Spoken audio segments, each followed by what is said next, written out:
Salut les amis, bienvenue sur ma chaîne, c'est Gérard.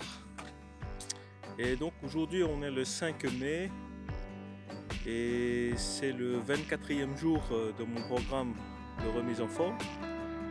Et donc actuellement je me trouve au centre de la vieille ville de Jelgava. Et plus précisément je me trouve donc à la porte de Dobeles. Donc avant la ville était fortifiée.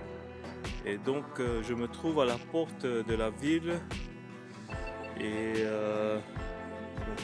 ces portes s'appellent Dobelesvarti. Donc ça date du XVIIe siècle. Et donc il y a cette sculpture par exemple qui vous rappelle un peu du passé. C'est un peu le vestige de cette époque. Et cette sculpture est assez symbolique puisque on constate qu'il y a des trous et qu'il y a une pierre qui est ici.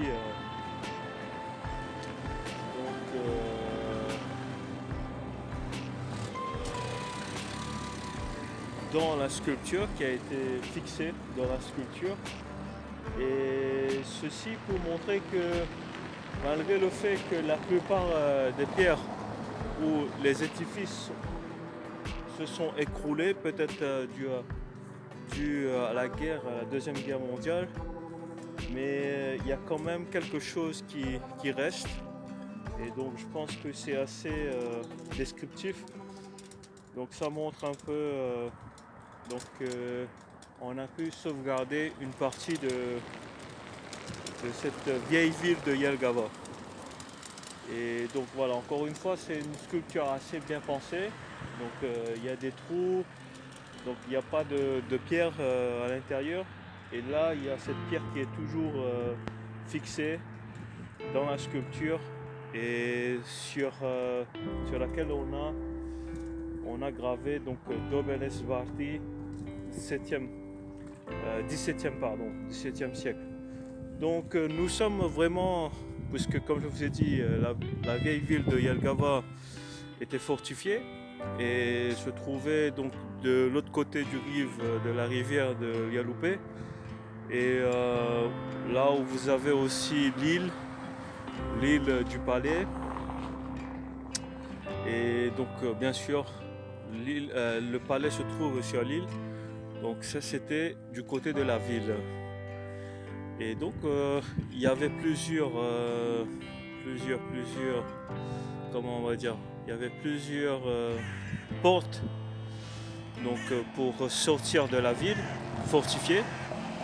Et donc encore une fois, là je me trouve exactement à la porte de la ville et cette porte s'appelle Dobelesvarti. Voilà. Et donc puisque on est arrivé au 24e jour de mon programme de remise en forme, et donc aujourd'hui je vais pas faire aussi tellement d'exercices puisque j'ai décidé d'aller à une autre ville, donc d'aller visiter où j'ai affaire plutôt dans une autre ville qui se trouve à peu près à 25 km de Jelgava. C'est la ville de Uolainen. Donc je vais simplement vous montrer un peu la vieille ville. Donc comme vous pouvez le voir, donc le chemin ou ce boulevard plutôt, puisque c'est pas un chemin, c'est plutôt un boulevard. Ce boulevard est pavé, donc il y a des pavés. Et donc ici, je pense que les gens circulent de façon assez lentement, on va dire, prudemment, puisque bien sûr c'est pas goudronné, c'est pas aussi confortable pour y circuler. Et donc qu'est-ce qu'on peut voir aussi, c'est que voilà, vous avez donc des édifices qui sont principalement en bois ou en briques derrière moi. Et donc voilà, il y a aussi ces arbres donc, qui sont élagués régulièrement. Et vu que c'est le printemps, donc vous voyez que ça pousse, la repousse des feuilles, c'est assez feuillu on va dire déjà. Et il y a pas mal de panneaux, par exemple là où j'étais tout près de cette sculpture, vous voyez qu'il y a aussi ces panneaux qui donnent des informations sur les sites ou les endroits, les lieux à visiter, donc les monuments, les musées ou le palais, etc. Donc ça vous donne un peu d'histoire, ça vous fait un peu d'histoire, un cours d'histoire. Et donc on raconte un peu aussi, là si vous lisez, je vais pas tout vous lire, peut-être il faudrait consacrer un épisode entière à cela, mais donc voilà à quoi ça ressemblait. Donc vous avez des photos, vous avez de la littérature, et c'est assez difficile, je dirais, de reconnaître par exemple, c'est Bahnhof. Voilà, Bahnhof, c'est la station, je pense. Mitau Bahnhof. Donc Mitau Bahnhof, je pense que c'était la station de train, si je ne m'abuse. Et aussi, donc vous avez d'autres. Ça c'était quoi? Strasse. Donc il y a aussi des vestiges de cette période où il y avait donc les ducs allemands donc qui régnaient. Et il faudrait lire pour comprendre exactement de quoi on parle ici. Donc le Rathaus. Rathaus, je pense que c'est l'hôtel de ville. Hein. Je pense que c'était l'hôtel de ville ici. Le Rathaus, das Mitau, das Rathaus. Et ensuite vous avez le musée. Et voilà, donc quand même pas mal. Ça c'était gymnasium. Donc là c'était le lycée ou même la première université dans les États baltiques. Mais malheureusement après je pense que finalement ça n'a pas été concrétisé, le projet d'avoir la première université donc en Lettonie. Et donc c'était un peu la période glorieuse de cette ville donc en Lettonie, donc Jelgava, aussi connue en tant que Mitau. Mitava, donc en letton. Mitau c'est plutôt, je pense, un nom allemand qui a été non, la ville a été nommée ainsi. Et ici vous avez encore plus de littérature. Par exemple en 1573 il y avait le Herzog, donc Herzog je pense que c'est duc, Gottrans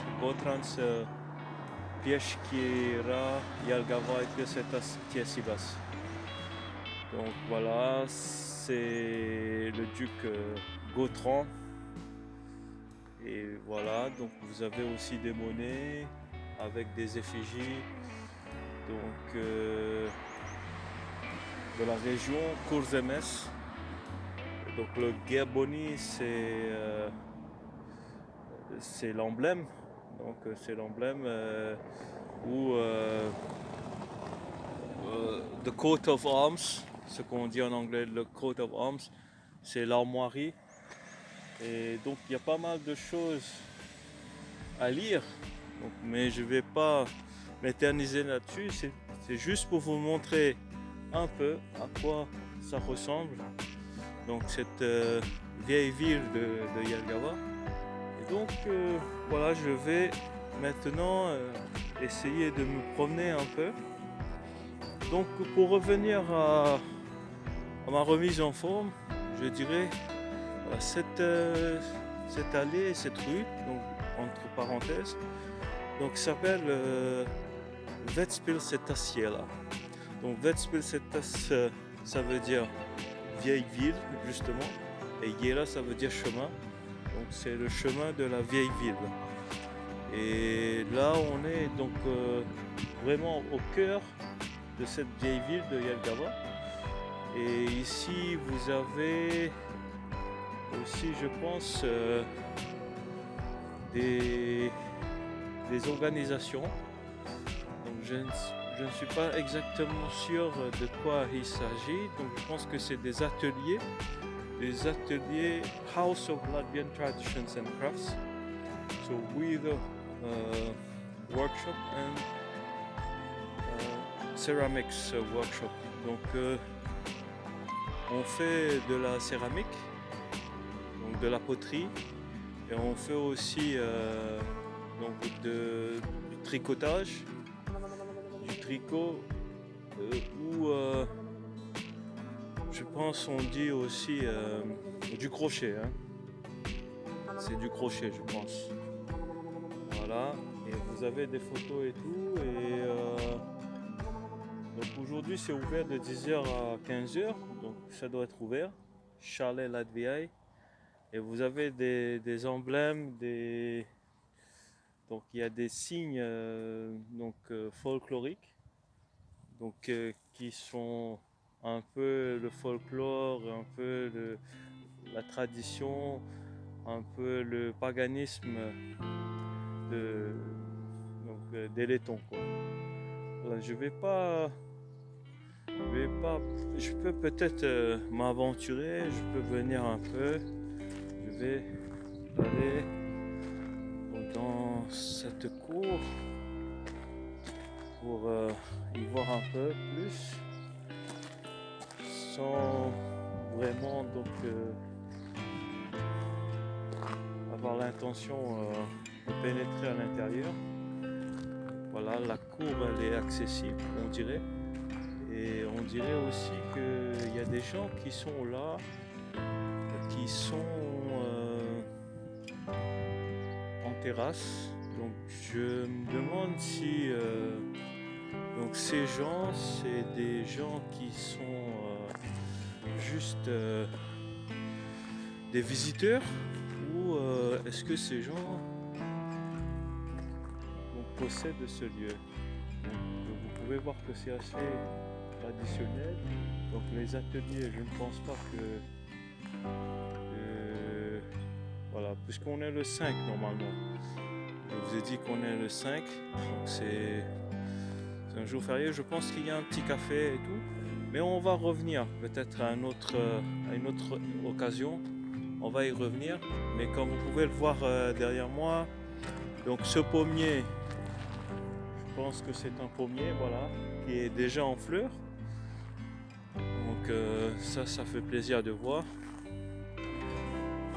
Et voilà les gars, donc je vous ai emmené un peu avec moi et nous balader, et donc je vous ai montré. Donc moi je vais tranquillement aller à Vuolainen, puisque j'ai vraiment l'intention de commencer à apprendre à jouer au clavier, au synthétiseur ou au piano si vous voulez. Et donc ça c'est mon intention. Donc je vais tout de suite y aller. Je vais aller prendre le train pour m'y rendre, et ensuite je vais voir comment je vais me débrouiller pour porter ce clavier qui doit peser quand même quelques kilos. Voilà, une dizaine de kilos je dirais. Voilà. Donc voilà les gars, donc cette ville de Jelgava a su préserver son histoire et rénover ce qui était délabré à un certain moment. Je vois qu'il y a des propriétaires qui se sont appropriés, pas appropriés, mais qui se sont justement installés. Ils ont peut-être acheté, donc voilà. ces vieilles maisons pour y habiter, pour s'en occuper. Et il y a pas mal de choses à voir. Donc c'est un peu comme si on faisait un retour en arrière. Donc, on faisait un bond en arrière dans le temps et pour voir un peu comment c'était ou à quoi ça ressemblait exactement. Donc voilà, je vais vous laisser sur ces paroles. Donc je vais vous souhaiter donc une bonne fin de semaine et un très bon week-end. Voilà les gars, je vous laisse et je vous donne rendez-vous à demain bien sûr pour une nouvelle épisode. Ciao ciao.